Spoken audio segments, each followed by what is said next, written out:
ವಾಸನೆಗಳು ನಿಮ್ಮನ್ನು ಬಿಟ್ಟು ಹೋಗೋವರೆಗೂ ಈ ಥರ ಕೂತ್ಕೊಳ್ಳೋಕ್ಕೂ ಆಗಲ್ಲ, ಈ ಥರ ಕೂತ್ಕೊಳ್ಳೋಕ್ಕೂ ಆಗಲ್ಲ. ಹಾಗಾದರೆ ನಮಗೇನು ದಾರಿ? ನಮಗೇನು ದಾರಿ? ಈ ಕಾನ್ಸೆಪ್ಟ್ ಭಾಳ ಚೆನ್ನಾಗಿದೆ, ಬಟ್ ಆ ಮಟ್ಟಕ್ಕೆ ನಾವು ಅಲ್ಲೂ ಅಟ್ಲೀಸ್ಟ್ ಸ್ವಲ್ಪ ಕೂತ್ಕೊಳ್ಳೋಕ್ಕಾದ್ರೂ ನಾನು ಹೋಗ್ಬೇಕಲ್ಲ. ಏನು ದಾರಿ? ಪೂಜೆ, ಭಜನೆ, ಶುಭ ಕರ್ಮ. ಕರ್ಮಣ್ಯ ಕರ್ಮಯ ಪಶ್ಚೇತ್ ಅಕರ್ಮಣಿ ಚ ಕರ್ಮಯ ಸ ಬುದ್ಧಿಮಾನ್ ಮನುಷ್ಯೇಷು ಸಂಯುಕ್ತ Krishna ಕರ್ಮಕೃತ್. You incorporate the qualities of non-doing in doing. You incorporate the qualities of non-doing in doing. ಪೂಜೆ ಮಾಡ್ತಾ ಇದ್ದರೆ ಕೈಗಳೇನೋ ಮಾಡ್ತಾ ಇದೆ, ನೀವಿಲ್ಲ ಅಲ್ಲಿ. You incorporate the qualities of non-doing in doing, doing in non-doing, Krishna ಕರ್ಮಕೃತ್. ಯಾವುದೇ ಕೆಲಸ ಮಾಡಿದಾಗಲೂ ನಾನಿಲ್ಲಿ ಕಸ ಗುಡಿಸಿದ್ರೆ, ನಾನಿಲ್ಲಿ ಚೇರ್ ಒರೆಸಿದ್ರೆ, ನೋಡಿ ಇನ್ನೊಂದು ಸರಿ ಓದ್ತೀನಿ. ಭಗವದ್ಗೀತೆ 4ನೇ ಅಧ್ಯಾಯ 18ನೇ ಶ್ಲೋಕ. ಕರ್ಮಣಿಯ ಅಕರ್ಮಯ ಪಶ್ಚೇತ್. ಕೇಳಿದಿರಲ್ವಾ? ಕೇಳಿದಿರಿ ತಾನೇ? ಈ ಸಂದರ್ಭದಲ್ಲಿ ನೀವು ಕೂತ್ಕೊಳ್ಳೋಕ್ಕಾಗಲಿಲ್ಲ. ನನ್ನ ಲಾಲ್ ಬಾಗಲ್ಲಿ ನನಗೇನೋ ಅನುಭವ ಆಯಿತು, ನಿಮ್ಗದು ಆಗಲ್ಲ. ಏನು ಮಾಡಬೇಕು? ಆಗಬೇಕಾದ್ರೆ ನಿಮ್ಮನ್ನು ವಾಸನಾಕ್ಷಯಕ್ಕೆ ತೊಡಗಿಸಿಕೊಳ್ಬೇಕು. ವಾಸನಾಕ್ಷಯ ಹೇಗಾಗುತ್ತೆ? ಕರ್ಮಯೋಗದ ಮೂಲಕ ಆಗುತ್ತೆ. ನಮಗೆ ಬೇರೆ ದಾರಿ ಇಲ್ಲ. ಕರ್ಮಯೋಗ ಹೇಗಾಗುತ್ತೆ? ಕರ್ಮಣಿ ಅಕರ್ಮಯ ಪಶ್ಚಿತ್. ನೋಡಿ, ಕರ್ಮಣ್ಯ ಪಶ್ಚೇದ್ ಅಕರ್ಮಣಿ ಚ ಕರ್ಮಯ ಸಬುದ್ಧಿಮಾನ್ ಮನುಷ್ಯೇಷು ಸಂಯುಕ್ತ ಕೃಷ್ಣ ಕರ್ಮಕೃತ್. ಕರ್ಮಣ್ಣಿ ಅಕರ್ಮಯ ಪಶ್ಚೇತ್. ಕರ್ಮದಲ್ಲಿ ಅಕರ್ಮವನ್ನು ನೋಡಬೇಕು. ಅಕರ್ಮಣಿ ಚ ಕರ್ಮಯ, ಅಕರ್ಮದಲ್ಲಿ ಕರ್ಮವನ್ನು ನೋಡು. ಸಬುದ್ಧಿಮಾನ್. ನೋಡಿ ಗೊತ್ತೀನಿ. ಕರ್ಮದಲ್ಲಿ ಅಕರ್ಮದಲ್ಲಿ ಕರ್ಮವನ್ನು ಯಾವನು ನೋಡುತ್ತಾನೆಯೋ ಅವನ ಮನುಷ್ಯರಲ್ಲಿ ಬುದ್ಧಿವಂತನು. ನಿಜವಾದ ಇಂಟಲೆಕ್ಟ್ ಇದು. ಮ್ಯಾನಿಪ್ಯುಲೇಟ್ ಮಾಡೋದಲ್ಲ, ದುಡ್ಡು ಸಂಪಾದನೆ ಮಾಡೋದಲ್ಲ, ರಾಜಕೀಯ ಅಲ್ಲ. ಇಂಟೆಲಿಜೆನ್ಸನ್ನು ಏನಕ್ಕೆಲ್ಲ ಉಪಯೋಗಿಸ್ಕೋಬೋದು ಹೊರಗಡೆ, ಅದಲ್ಲ. ನಿಜವಾದ ಇಂಟೆಲಿಜೆನ್ಸ್ ಯಾವುದು? ಬುದ್ಧಿವಂತ ಕರ್ಮದಲ್ಲಿ ಅಕರ್ಮದಲ್ಲಿ ಕರ್ಮವನ್ನು ಯಾವನು ನೋಡುತ್ತಾನೆಯೋ ಅವನು ಮನುಷ್ಯರಲ್ಲಿ ಬುದ್ಧಿವಂತನು. ಅವನೇ ಯೋಗಿಯು ಮತ್ತು ಎಲ್ಲ ಕರ್ಮಗಳನ್ನು ಮಾಡಿದವನು.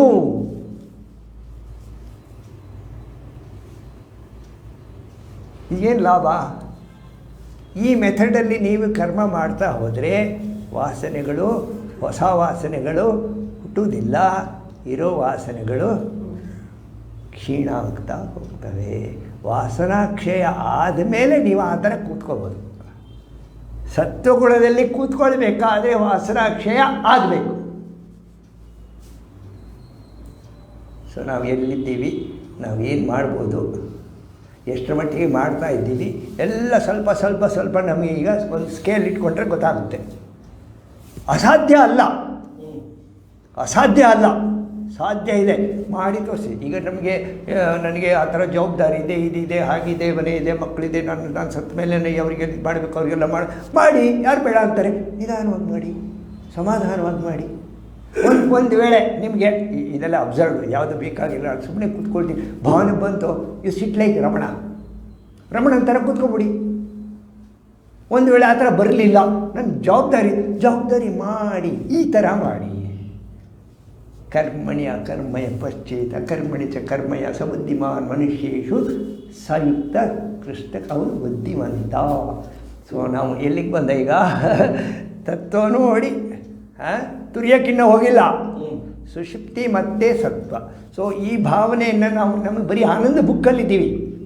ಆನಂದವನ್ನು ಪಡಿಬೇಕು. ಒಂದು ವೇಳೆ ಈ ನಿದ್ರೆಯಲ್ಲಿ ಗೊತ್ತು ನಮಗೆ ಇಟ್ಸ್ ಎ ಟೆರಿಬಲ್ ಆ್ಯಕ್ಟಿವಿಟಿ. ಇದು ನಿಮ್ಗೆ ಯಾವಾಗಲೇ ಕಂಟ್ರೋಲ್ ಇಲ್ಲ, ವಾಲಿಷನ್ ಇಲ್ಲ. ಇಲ್ಲಿ ವಾಲಿಷನ್ ಇದೆ. ಎಲ್ಲಿ? ಎಚ್ಚರದಲ್ಲಿ ವಾಲಿಷನ್ ಇದೆ. You can apply your thought and see that you become blank. ಯಾವುದೋ ಒಂದು ಆಧಾರ ತಗೊಂಡು ಪೂಜೆ ಮಾಡಿಕೊಂಡು ದೇವ ಮಂದಿರ, ಭಜನೆ, ಪೂಜೆ, ಪ್ರಸಾದಗಳು, ಜೀವನದ ಅಲಂಕಾರ, ಮನಸ್ಸಿನ ಉದ್ಧಾರ. ಭಾವವಂ ಕ್ಷುಲ್ಲ ಜಗದಿಂ ಬಿಡಿಸಿ ಮೇಲೊಯ್ಯುವುದು ಯಾವುದಾದರೂ ಒಳಿತು.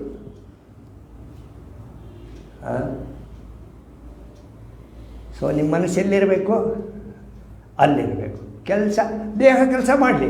ಈಗ ನೀವು ಡೈಲಿ ಕೆಲಸ ಏನೋ ಮಾಡ್ತೀರ, ಮನೇಲಿ ನಿತ್ಯ ಕರ್ಮ ಅದೆಲ್ಲ ಮಾಡ್ತೀರಪ್ಪ, ಅದಕ್ಕೇನು ಎಕ್ಸ್ಟ್ರಾ ಏನಾದ್ರು ಎಫರ್ಟ್ಸ್ ಬೇಕಾ, ಎಕ್ಸ್ಟ್ರಾ ಥಾಟ್ಸ್ ಬೇಕಾ? ಅದೇ ಟೈಪಿಂಗು ಟೈಪ್ ಮಾಡಲ್ವ ಅವರೆಲ್ಲ, ಅದೇ ಥರ ಇದು ಮಾಡ್ಕೊಂಡು ಹೋಗುತ್ತೆ. ಅದಕ್ಕೇನು ಬೇಕು ನಿಮ್ಮದಲ್ಲಿ ಎಕ್ಸ್ಟ್ರಾ ಏನು ಬೇಕಾಗಿದೆ? ಆ ಕೆಲಸ ಮಾಡುವಾಗಲೂ ಕೂಡ ಮನಸ್ಸನ್ನು ಎಲ್ಲಿಡ್ತೀರ? ನಾಮಜಪ ಇಟ್ಕೊಳ್ಳಿ, ಮಾಡಿ. ಯದ್ಯತ್ ಕರ್ಮ ಕರೋಮಿ ತತ್ತದಖಿಲಂ ಶಂಭೋ ತವಾರಾಧನಂ. ಏನೇನು ಕೆಲಸ ಮಾಡ್ತಾ ಇದ್ದೀನಿ ಅದೆಲ್ಲ ನಿನ್ನ ಆರಾಧನೆ. ನಿನ್ನ ಆರಾಧನೆ ಅಂದರೆ ನೀನೇ ನನ್ನ ಮೂಲಕ ಮಾಡ್ತಾ ಇದ್ದೀಯ ಅಂತ.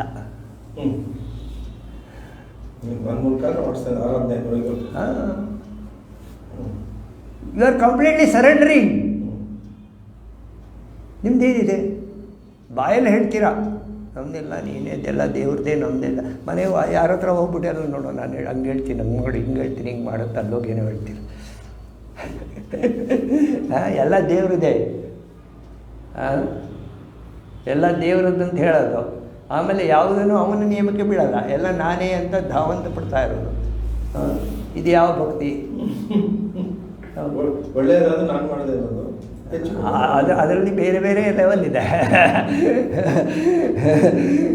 ದೇವರಿಗೆ ನೀನು ಅಲ್ಲೇ ಇರು ಸ್ವಲ್ಪ ಹೊತ್ತು, ನಾನು ನೋಡ್ಕೊತೀನಿ ಅಂತ ಹೇಳ್ಬಿಟ್ಟು ಹಂಗೆ ಮಾಡೋರು ಇದ್ದಾರೆ. ದೇವರಿಗೆ ಸ್ಕ್ರೀನ್ ಹಾಕಿ ಮಾಡೋರು ಇದ್ದಾರೆ. ಏನೋ ಸೊ ಇದೆಲ್ಲ ವ್ಯವಹಾರದಲ್ಲೇ ನಿಂತು ಹೋಗುತ್ತೆ ಹೊರತು ಆತ್ಮಜ್ಞಾನಕ್ಕೆ, ಅಧ್ಯಾತ್ಮಕ್ಕೆ, ಕೆಲಸಕ್ಕೆ ಬರಲ್ಲ. ಎಲ್ಲಿವರೆಗೆ ಮನಸ್ಸು ತಟಸ್ಥವಾಗುತ್ತೆ, ಎಲ್ಲಿವರೆಗೆ ಇಂಟೆಲೆಕ್ಟಿಗೆ ಇಂಪಾರ್ಟೆನ್ಸು ಸಿಗಲ್ವೋ, ಇಂಟೆಲೆಕ್ಟಿಗೆ ಇಂಪಾರ್ಟೆನ್ಸು ಸಿಗಬಾರ್ದು. ಇಂಟೆಲೆಕ್ಟಿಗೆ ಇಂಪಾರ್ಟೆಂಟ್ ಸಿಗದೆ ಹೋದರೆ ಈಗೋಗೆ ಇಂಪಾರ್ಟೆನ್ಸು ಸಿಗಲ್ಲ. ಈಗೋಗೆ ಇಂಪಾರ್ಟೆನ್ಸ್ ಸಿಗದೆ ಹೋದರೆ ಮನಸ್ಸು ಏನಿಲ್ಲದೆ ಹೋದರೂ ಒಂದು ಕಡೆ ಕೂತ್ಕೊಳ್ಳುತ್ತೆ.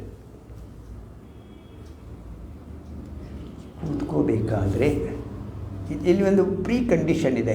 ಆ ಥರ ಕೂತ್ಬೇಕಾದ್ರೆ ನಿಮ್ಮ ಮನಸ್ಸು ಯಾವುದೋ ಹೈಯರ್ ಆಲ್ಟರಲ್ಲಿ ಥಾಟ್ಸನ್ನು ಕೇಂದ್ರೀಕೃತ ಮಾಡಿರಬೇಕು. ಹೌದಾ? ಒಂದು ಮೇಲ್ಗಡೆ ಕೊಂಬೆಗೆ ನೀವು ಹಿಡ್ಕೊಂಡು ಹೋಗಬೇಕಾದ್ರೆ ಕೆಳಗಡೆ ಕೊಂಬೆನ ನೀವು ಬಿಡಬೇಕು. ಆ ಮೇಲ್ಗಡೆ ಕೊಂಬೆ ಎಷ್ಟು ಬಲವಾಗಿ ಇಟ್ಟಿರ್ತೀರೋ ಅಷ್ಟು ಬಲವಾಗಿ ಕೆಳಗಡೆ ಕೊಂಬೆ ನಿಮ್ಮಿಂದ ಕಳಿಸ್ಕೊಳ್ಳುತ್ತೆ. ನೀವು ಭಗವಂತನಲ್ಲಿ ಎಷ್ಟು ಬಲವಾಗಿ ಹಿಡಿದಿದ್ದೀರೋ ಅಷ್ಟು ನಿಮ್ಮ ಇಲ್ಲಿ ನಿಮ್ಮನ್ನು ಕಳಿಸ್ಕೊಳ್ಳುತ್ತೆ. ಸೊ ಅದು ಮುಖ್ಯ. ಆಮೇಲೆ ನಿಮ್ಮ ಗುಣಗಳು, ದೈವಿ ಗುಣಗಳು, ಅದು ಇದು ಅದೆಲ್ಲ ಪ್ರಾಕ್ಟೀಸ್ ಮಾಡ್ತೀನಿ ಒಂದೊಂದಾಗಿ. ನನಗೆ ಬುಕ್ ಹಿಡ್ಕೊಂಡು ಮಾಡ್ತೀನಿ ಅಂತಂದರೆ ಅದೆಲ್ಲ ವರ್ಕೌಟ್ ಆಗಲ್ಲ.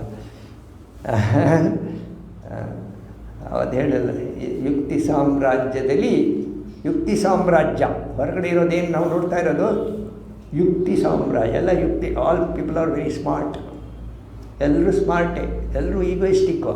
ಯುಕ್ತಿ ಸಾಮ್ರಾಜ್ಯ ಇದರಲ್ಲಿ ಏನಾಗಿದೆ? ಭಕ್ತಿ ಬಡ ಪರದೇಶಿ. ಭಕ್ತಿ ಇದೆಯಾ? ಎಲ್ಲಿದೆ? ಯಾರು ಕೇಳಿದ್ರು ನಾನು ಅಂತಾರೆ, ಯಾರು ಕೇಳಿದ್ರು ನಾನು ನೀನು ಇಷ್ಟೇ.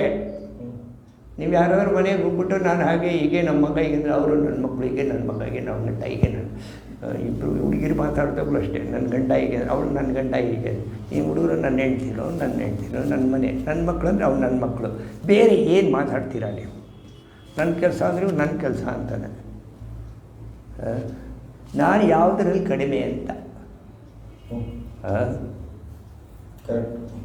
ನಾನು ಯಾವುದರಲ್ಲಿ ಕಡಿಮೆ ಅಂತ ಎಲ್ಲರೂ ಅಷ್ಟೇ ಅದನ್ನೇ ಹೇಳೋದು. ತಪ್ಪಲ್ಲ. ಪ್ರಕೃತಿ ಎಲ್ಲರ ಮೂಲಕವೂ ಕೆಲಸ ಮಾಡ್ತಾಯಿದೆ. ಕಾಲಧರ್ಮಕ್ಕೆ ಅನುಗುಣವಾಗಿ ಆಲೋಚನೆಗಳು ಬದಲಾವಣೆ ಆಗ್ತಾ ಇದ್ದಾವೆ. ಎಲ್ಲರ ಆಲೋಚನೆಗಳು ಬದಲಾವಣೆ ಆಗ್ತಾ ಇದೆ.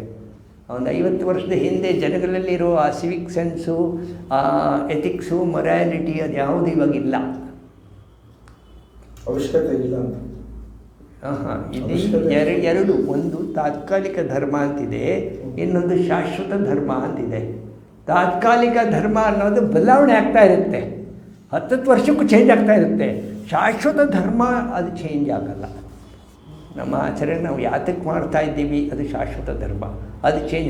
ಆಚರಣೆ ವಿಧಗಳಲ್ಲಿ ಬದಲಾವಣೆ ಆಗಿದೆ, ಗುರಿ ಒಂದೇ, ತಿಳ್ಕೊಳ್ಳಿ. ಸೊ ಯುಕ್ತಿ ಸಾಮ್ರಾಜ್ಯದಲ್ಲಿ ಭಕ್ತಿ ಬಡ ಪರದೇಶಿ. ಆಯಿತಾ? ಆಯಿತು, ನೀವು ಯುಕ್ತಿ ಮಾಡ್ತಾ ಹೋಗಿದ್ದೀರಾ, ಭಾಳ ಶಕ್ತಿ ಇದೆ, ನಿಮಗೆ ಪವರ್ ಇದೆ, ಎಲ್ಲ ಆಯಿತು. ಶಕ್ತಿ ಚತುರತೆ ಯುಡುಗಿ ಇದೆಲ್ಲ ಕಡಿಮೆ ಆಯಿತು, ಒಂದು ದಿವಸ ಕಡಿಮೆ ಆಗುತ್ತಾ ಇಲ್ವಾ? ಇಲ್ಲ ಹಿಂಗೆ ಇರುತ್ತಾ? ಶಕ್ತಿ ಚತುರತೆ ಯುಡುಗಿ ಮನ ಸೋತೊಂದು ಉತ್ಕ್ರಮಣದ ಅರೆಮನದಿ. ಇನ್ನೇನು ಹೋಗಬೇಕು, ಅರ್ಧ ಮನಸ್ಸು, ಹೋಗ್ತೀನೋ ಇಲ್ವೋ, ಬದುಕ್ತೀನೋ ಹೋಗ್ತೀನೋ. ಆವಾಗ ದೈವವನ್ನು ಹಿಡಿದೇನು, ದೈವವನ್ನು ಹಿಡಿದ್ರೆ ಏನಾಗುತ್ತೆ? ಸಾಯವಾಗ ದೈವವನ್ನು ಹಿಡಿದ್ರೆ ಏನಾಗುತ್ತೆ? ಈ ಮಾಡೋದೆಲ್ಲ ಮಾಡಿಬಿಟ್ಟು ಭಕ್ತಿ ರಕ್ತದಿ ಪರಿಗೆ ಮಂಕುತಿಮ್ಮ. ಯುಕ್ತಿ ಸಾಮ್ರಾಜ್ಯದಲ್ಲಿ ಭಕ್ತಿ ಬಡ ಪರದೇಶಿ, ಶಕ್ತಿ ಚತುರತೆ ಯುಡುಗಿ ಮನೀನು ಸೋತಂದು ಉತ್ಕ್ರಮಣದ ಅರಮನದಿ ದೈವವನ್ನು ಪಿಡಿದೇನು ಭಕ್ತಿ ರಕ್ತದಿ ಪರಿಗೆ. ಭಕ್ತಿ ರಕ್ತದಲ್ಲಿ ಪರಿಗೆ ಅಂದ್ರೇನು? ಹೇಗೆ ಭಕ್ತಿ ರಕ್ತದಲ್ಲಿ ಹರಿಯೋದು? ನೀವು ಪ್ರತಿ ಆಲೋಚನೆಗಳಲ್ಲೂ ಭಕ್ತಿ ಬರಬೇಕು. ಕಾಯ ವಾಚ ಮನಸ್ಸ ಏನು ಮಾಡ್ತೀರೋ ಅದರೆಲ್ಲ ದೇವರನ್ನು ಸೇರಿಸ್ಕೊಂಡೇ ಮಾಡೋದು. ಒಮ್ಮೆ ಊಟದಲ್ಲಿ, ಒಮ್ಮೆ ಕೆಳಕೂಟದಲ್ಲಿ, ಒಮ್ಮೆ ಸಂಗೀತದಲ್ಲಿ, ಒಮ್ಮೆ ಶಾಸ್ತ್ರದಲ್ಲಿ, ಒಮ್ಮೆ ಸಂಸಾರದಲ್ಲಿ, ಮತ್ತೊಮ್ಮೆ ಮೌನದಲ್ಲಿ ಬ್ರಹ್ಮಾನುಭವಿಯಾಗೋ ಮಂಕುತಿಮ್ಮ. ಬ್ರಹ್ಮಾನುಭವವನ್ನು ನಿಮಗೇನು ಅನುಭವ ಇದೆ ಇದನ್ನು ಬ್ರಹ್ಮಾನುಭವವಾಗಿ ಪರಿವರ್ತನೆ ಮಾಡ್ಕೊಳ್ಳೋದಕ್ಕೆ ನಿಮಗೆ ತಿಳ್ಕೊ. ಇದು ನಾನು ಮಾಡ್ತಾ ಇಲ್ಲ, ಯಾರೋ ನನ್ನ ಮೂಲಕ ಮಾಡ್ತಾ ಇದ್ದಾರೆ, ಅದನ್ನು ನಾನು ಪರಬ್ರಹ್ಮ ತತ್ವ ಅಂತ ತಿಳಿದಿದ್ದೀನಿ ಅಂದ್ಕೊಂಡ್ರೆ ನಿಮಗೆ ಯಾವ ವಾಸನೆಗಳು ಬೆಳೆಯಲ್ಲ. ವಾಸನೆ ಏನಾದರೂ ಕ್ಷೀಣ ಆಗೋದಿದ್ದರೆ ಕ್ಷೀಣ ಆಗುತ್ತೆ, ಹೊಸ ವಾಸನೆಗಳು ಬೆಳೆಯುವುದಿಲ್ಲ. ವಾಸನಾಕ್ಷಯಕ್ಕೆ ಕರ್ಮಯೋಗ ಮತ್ತು ನಾಮ ಜಪ, ಶುಭ ಕರ್ಮ. ಶುಭ ಕರ್ಮ ಅಂದ್ರೇನು? ಏನೇ ಕೆಲಸ ಮಾಡಿದ್ರೂ ಅದು ಶುಭ ಕರ್ಮ ಅಂತ ಮಾಡಿ, ನಿಧಾನವಾಗಿ ಮಾಡಿ, ಧಾವಂತ ಬೇಡ. ಸೊ ಇದು ಸಾಧನೆ.